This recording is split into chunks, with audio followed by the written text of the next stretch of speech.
China has taken from us so much money, so many jobs. China has rebuilt itself with what they've taken out of the United States. I call it the greatest theft in the history of the world. China steals our trade secrets, plays games with their currency, gives unfair advantages to state-owned enterprises, and discriminates against American companies. Yes, it's true. It's always true that China is always a kind of scapegoat in the U.S. Election. First, China is a big country, it's a rising power, the second largest economy in the world. Secondly, China is a country that have different political institutions, political values with the United States. These are the basic reasons why China is always mentioned.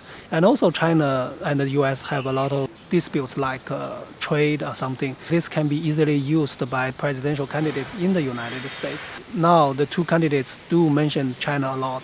On the Republican side, Donald Trump mentioned China a lot of time, but mainly from the angle of trade. Criticize China for trade with the United States with unfair condition.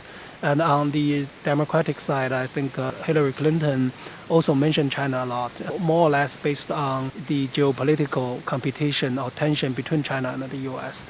People say, oh, you don't like China. No, I love them. They are ripping us. We are rebuilding China. Turn off that spigot by charging them tax until they behave properly.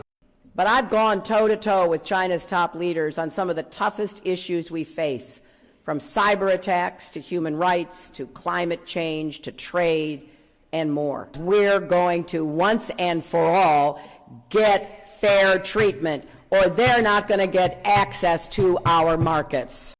So from different perspective, I think the two candidates have their own reason to mention China, to blame China.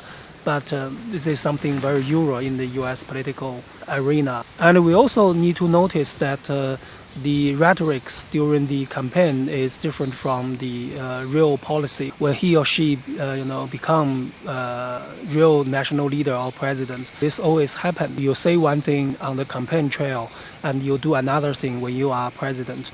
I think that current criticism on China will have some influence on future China policy, no matter Hillary Clinton or Donald Trump win the election. But generally speaking, the influence will be limited. I don't think the U.S. can afford the 45% tariff on importation from China. I think this is a policy that Donald Trump advocate. I think it's unrealistic for the United States. And I also don't think that if Democratic Party win, they can afford a strategic confrontation with China. I think this is not in the U.S. interest too. So I don't worry very much about the future policy. I think the U.S. policy towards China has a long-time framework. I think their future policy will still within this framework.